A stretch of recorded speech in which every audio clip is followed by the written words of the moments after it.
wa Simiyu umekuwa kinara kwa kufungua rada yetu siku ya leo. Rais wa Jamhuri ya Muungano wa Daktari Samia Suluhu Hassan yeye amemtaka mbunge wa jimbo la Kisesa mkoani Simiyu Luhanga Mpina kuwajibika na kuhakikisha atatua kero na changamoto za wananchi wa jimbo lake kwa kufuata utaratibu unaotakiwa badala ya kusubiri kumza mbele ya rais kwa kutafuta umaarufu pasipo yeye mwenyewe kuwajibika. Tazia po kutoka Simiyu inasomwa kwako na Nura Mohamed. Karibu sana.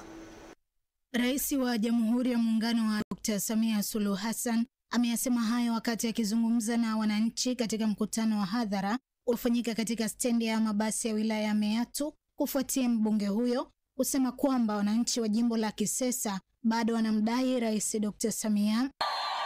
Mheshimiwa Rais, sisi kule Kisesa tunakudai na wale na maeneo mengine kote wanaosema wakudai zile fedha zihamishe kule zilete Kisesa kwa sababu bado tuna mipango mingi ya maendeleo katika maeneo yetu.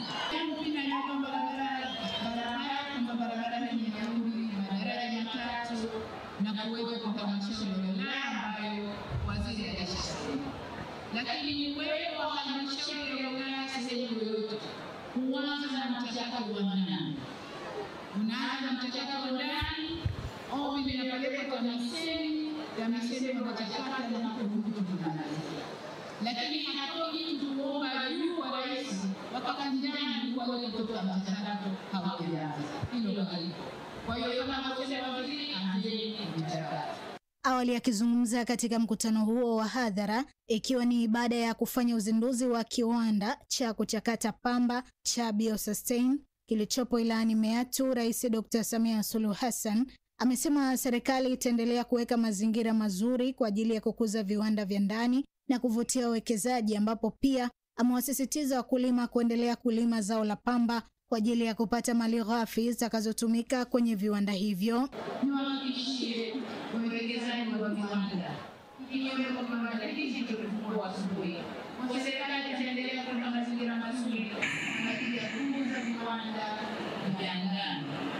Nitoe kwa wananchi kuendelea kuzalisha pamba na mazao mengine kuendelea kupeleka malighafi inayotakiwa kwenye viwanda hivyo vilivyopo na mzidi kufikia viwanda vingine. Awali akizungumza kabla ya uzinduzi wa kiwanda hicho, naibu waziri wa viwanda na biashara Exaudi Kigahe ameeleza namna ambavyo serikali inaendelea kuzishughulikia changamoto zinazowakabili wawekezaji nchini. Sasa tunaenda kuendeleza kuboresha mazingira ya uwekezaji na ufanyaji biashara hapa nchini kwa maelekezo ya Mheshimiwa Daktari Samia Suluhu Hassan kwa kuendelea kuboresha miundombinu wezeshi. Changamoto tulionayo hapa sasa ni barabara. Barabara hii tayari Mheshimiwa Rais anaenda kuitengeneza ili iboreke, wasafirishe kwa urahisi ili kupunguza gharama za uwekezaji za ufanyaji biashara. Kwa upande wake, meneja wa kiwanda cha BioSustain kilichozinduliwa leo, Salum Khalfani, ameiomba serikali kuendelea kuelimisha wakulima juu ya umuhimu wa kuzingatia kanuni bora za kilimo ili kuongeza uzalishaji.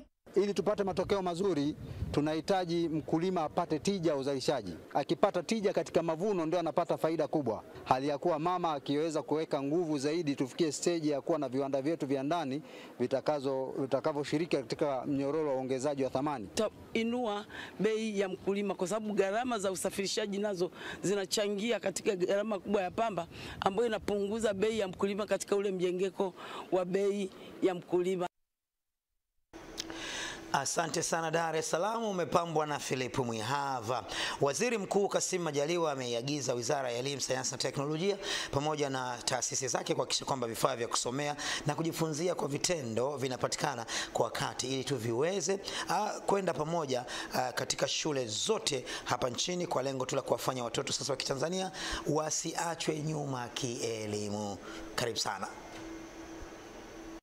Kwenye vyombo vya usafiri kuna injini ambayo ndio muhimili wa chombo hicho. Lakini kwenye elimu tunaweza kusema Taasisi ya Elimu Tanzania TET ndio injini yenyewe kwenye sekta hiyo, na leo ndio kilele cha maadhimisho ya miaka takribani 50 tangu kuanzishwa kwake. Hakika si jambo dogo. Akizungumza katika kilele cha maadhimisho hayo, Waziri Mkuu Kassim Majaliwa ametoa rai kwa Wizara ya Elimu kuhakikisha upatikanaji wa vifaa vya kusomea na hata kujifunzia kwa vitendo na kusisitiza vipelekwe kwenye shule zote nchini. Lakini pia wizara, endeleeni kuimarisha matumizi ya tehama, na taasisi pia yenyewe imarisheni matumizi ya tehama na teknolojia nyingine katika kuandaa vifaa vyenu. Haya ni maandalizi ambayo yatakuwa yafanywa na wizara pamoja na taasisi ili tuwe tunaenda kwa malengo yaliyokamilika.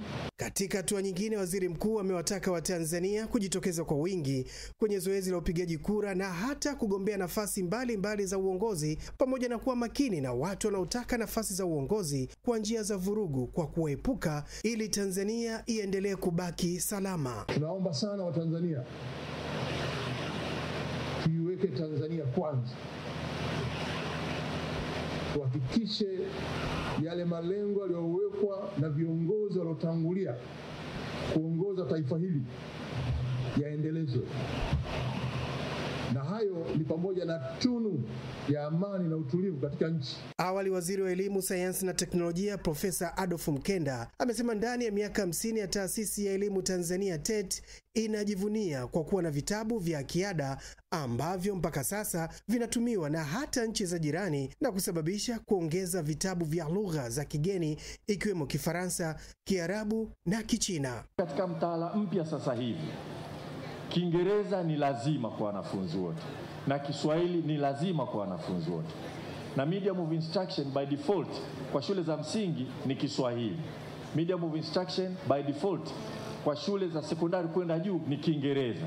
Japo sasa tumeruhusu, tunaweza tukafundisha masomo yote Kiswahili tukienda sekondari na masomo yote Kiingereza kwa shule za msingi kwa kibali maalum. Katika kipindi cha miaka 50, serikali kupitia TET imeimarisha matumizi ya teknolojia katika usambazaji wa vifaa vya kielimu kwa kuandaa maktaba mtandao. Kauli mbiu ya kilele cha maadhimisho hayo ya miaka 50 ya taasisi ya elimu Tanzania TET ni kitabu kimoja kwa mwanafunzi mmoja. Asante sana Dodoma, umeturuhusu tukumulike sasa. Wabunge wameshauri na kutoa mapendekezo ya bajeti ya mwaka 2025-2026 ikiwemo kupanua wigo wa mapato hasa katika sekta isiyo rasmi ambayo bado haijafikiwa, ili tukuweza kuingiza sasa kundi kubwa la walipa kodi na kuweza kuongeza mapato zaidi. Huyu ni Sharifa Mdeme kutoka bungeni Dodoma. Hapa studio, hii taarifa yake inawasilishwa kwako na Juma Mohamed. Wakichangia katika mjadala wa mapendekezo ya mpango wa maendeleo na bajeti ya serikali, wabunge wa viti maalum Neema Lugangira na Suma Fyandomo wamesema ni muhimu kupanua wigo kwa kuweka vivutio vya kodi katika maeneo mapya.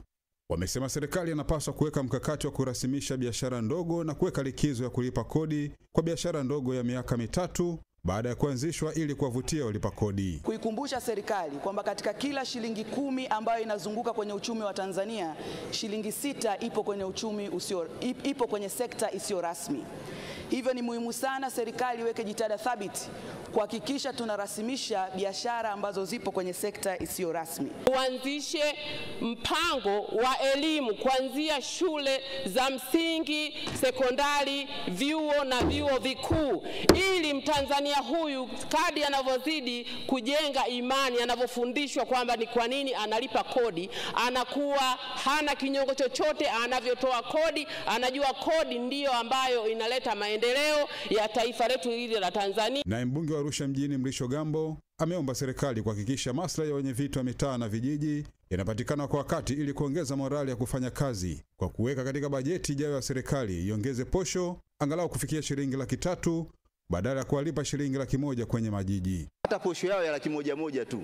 Hivi tunavyozungumza wako baadhi ya mpaka leo hawajaweza kupata. Kwa hiyo tungependa serikali kwa kweli tusaidie kusimamia ili wenye viti hawa waweze kupata maslahi yao. Mheshimiwa Waziri, tuombe kwamba bodaboda, kwa sababu kwa takwimu na ripoti ya Wizara ya Mambo ya Ndani ilivyotoa, vifo za takriban 1400 vimejitokeza vya bodaboda. Sasa tutamani jinsi gani ya kukaa na bodaboda kuwaunganishia bima ya afya pamoja na leseni yao iwe inasomeka katika mfumo mmoja, ili bodaboda wanapopata leseni hapo ndani yake kuwepo na bima ya afya, kwa sababu ni moja kati ya maeneo ambapo watu vijana wanapata sana ajali. Asante sana Morogoro, umeturuhusu tukuangazie. Naibu Katibu Mkuu Wizara ya Fedha amesema suala la muhimu wa utambuzi wa athari zinazotokana na usimamizi thabiti wa shughuli zote zilizopo katika mnyororo wa ugavi ni jambo la msingi katika maendeleo ya taifa letu. Mary na Robert kutoka Morogoro, yeye ameandaa hii taarifa, inawasilishwa kwako Nelson Katunzi. Akizungumza kwenye mafunzo ya usimamizi wa mnyororo wa ugavi yaliyowakutanisha wahariri wa vyombo mbalimbali vya habari, Naibu Katibu Mkuu Wizara ya Fedha Jennifer Omolo amesema kwa kuzitambua athari hizo kunaweka mazingira mazuri ya kutengeneza miongozo na mikakati mbalimbali ya utekelezaji katika usimamizi na kuepukana na athari hizo. Kwa kuzitambua athari hizo kunatuweka katika mazingira mazuri ya kutengeneza miongozo na mikakati mbalimbali ya utekelezaji ili kuimarisha usimamizi na hata kuepukana na athari hizo. Dr. Frederick Mwakibinga ni kamishna wa sera za ununuzi Wizara ya Fedha, akaelezea malengo ya kuwakutanisha wahariri kuwa ni kuhakikisha shughuli za ugavi zinaimarishwa, huku Ashura Mohamed kutoka Arusha akaeleza umuhimu wa mafunzo hayo kuwa yatawasaidia katika kuboresha utendaji wao kazi kama wahariri kwenye habari zinazohusiana na mafunzo ya mnyororo wa ugavi kwenye vituo wanavyotaka. Lengo kubwa la mnyororo wa ugavi ni kwamba tunaponunua vifaa au huduma, kiwango, yani idadi na ubora uwe maintain vile vile mpaka mwisho kwa mlaji wa mwisho. Hili jambo limekuwa ni mtihani mkubwa sana. Vifaa vinaweza kununuliwa vizuri kabisa kwa kuzingatia miiko yote, lakini baada ya ununuzi vitakapopokelewa na kuendelea kunakuwa hakuna muendelezo unaweza kufuatiliwa kiurahisi ili kuthibitisha kama kule mwisho vimefika vikiwa kamili na katika ubora ule. Mafunzo kama ya kutoka Wizara ya Fedha yanatusaidia sisi kama wahariri kuweza kufahamu kwa undani zaidi kuhusiana na habari mbalimbali kuhusu masuala ya uchumi, hasa uchumi wa nchi na programu mbalimbali ambazo zinakuwa zinatekelezwa na serikali katika kuhakikisha kwamba umma wa Tanzania unapata taarifa zile ambazo zinakuwa ni sahihi hasa katika masuala ya uchumi. Wizara ya Fedha. Sasa ni zamu yako Zanzibar, asante kutukaribisha. Mtu mmoja anayejulikana kwa jina la Mohamed Shaib Saleh mwenye umri wa miaka 35 amejitosa baharini wakati akisafiri kutoka kisiwa cha Pemba kwenda Unguja kupitia boti ya Zanzibar Fast Ferries kwa kile kinachodaiwa kuwa ni msongo wa mawazo. Mwajab Shafi anakuja na undani wa taarifa hii iliyoandaliwa na Thabiti Madai. Mohamed Shaibu Swalehe anadaiwa kujirusha baharini kutokana na msongo wa mawazo kutokana na kumpoteza mke na mtoto wake. Akithibitisha kutokea kwa tukio hilo, nahodha wa boti ya Zanzibar Fast Fair Ali Mohamed Hamis amesema kuwa abiria huyo aliyejulikana kwa jina la Mohamed Shaibu Swalehe amejitosa baharini kwa kile kinachodaiwa kuwa ni msongo wa mawazo. Amesema jitihada za uokozi zimefanyika na kumwokoa kijana huyo akiwa bado hajapata madhara ya aina yoyote. Lililotokezea tukio la leo ni man overboard. Walirusha rifling kwa kuweka alama ya yule mtu ambaye alikuwa kajitosa sehemu ile.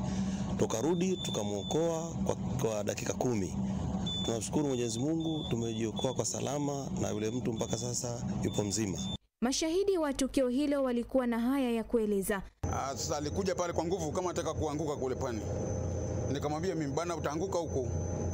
Akaniambia sianguki, niko fiti. Basi baadaye tukakaa, ikawa niuliza vipi Nungwi tushafika? Nikamwambia Nungwi tayari. Kwa hivyo baadaye mimi nikaja kusali hapa. Huko nikaswali huko. Pokusali huko kidogo na yeye akaja kaka hapo alipo. Akaegemea hapo. Akasali raka 2 alipokatoka. Nilipotoka tena mimi natoka ndio kasaruka. Na babu yule mhoji pale akamuuliza kwenye mkondo tushapita. Akamwambia mbona mkondo tushapita kama twenda bishoni tena? Akaruka pale pale. Tulipiga kelele, karuka. Ndio katokea yule simjui jina lake leo ni vango nyeupe. Ana redio ko. Akabidi akampigia mwingine sio kwa juu. Ikabidi boti ikazunguka, akabidi akaokolewa. Kwa upande wake mkurugenzi mkuu wa mamlaka ya usafiri wa bahari Zanzibar ZMA Mtumwa Saidi Sandal amepongeza jitihada za uokozi zilizochukuliwa na boti ya Zanzibar Fast Ferries kwa kuwahi kumwokoa kijana huyo. Binafsi nilikuwa shuhuda wakati tukio linatokea, na kama nimehesabu dakika haikuzidi dakika 5 mpaka kupatikana yule kijana na kuweza kurudi katika boti.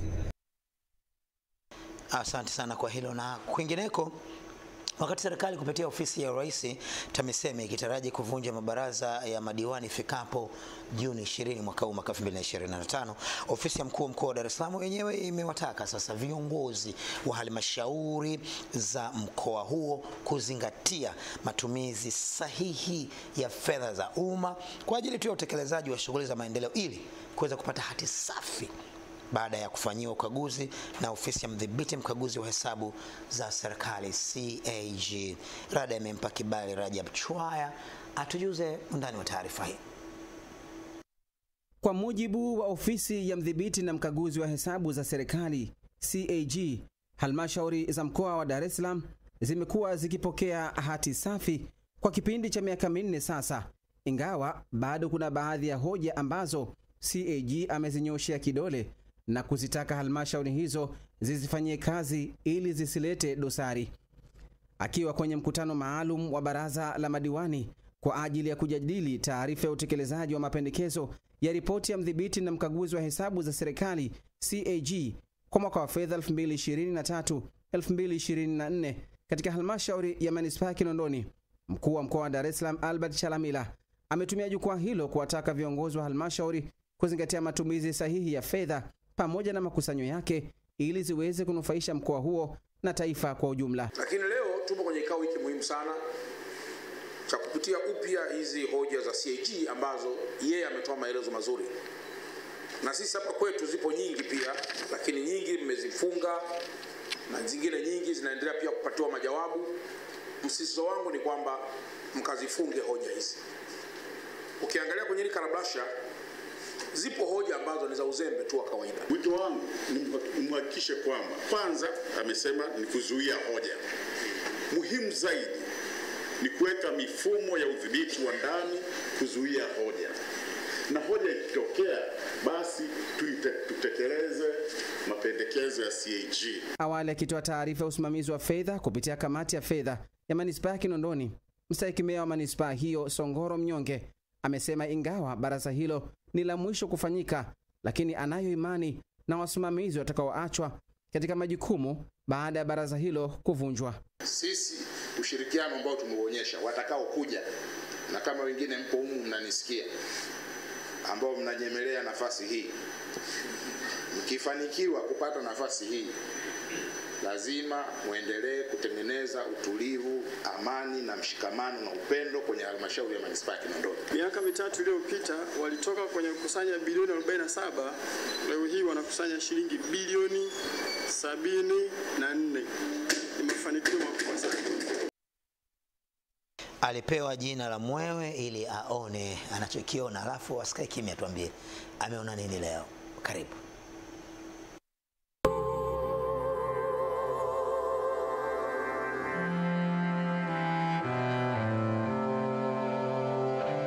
Jamani, mwewe anaendelea na kazi yake. Tuliona mafanikio yake baada ya kupambania chemba ile ya Mikocheni kwa Warioba iliyokuwa inakosesha vijana nafasi ya kujadiliana mambo kwa upana zaidi, ikiwa imejengwa na maskani imerudi tena. Sasa leo hii ni zamu ya hapa Upanga, barabara ya kutokea Muhimbili kuelekea shule ya sekondari ya Shaban Robert hapa kwenye mtaa wa Isevia. Hali ya barabara hii sio nzuri hata kidogo. Mwewe huwa anajua maeneo ya mjini barabara lazima ziwe nzuri kwa kuwa wanakaa watu wazito, wale wenye uwezo wa kifedha na kimamlaka, lakini mbona huku Upanga ni tofauti kidogo?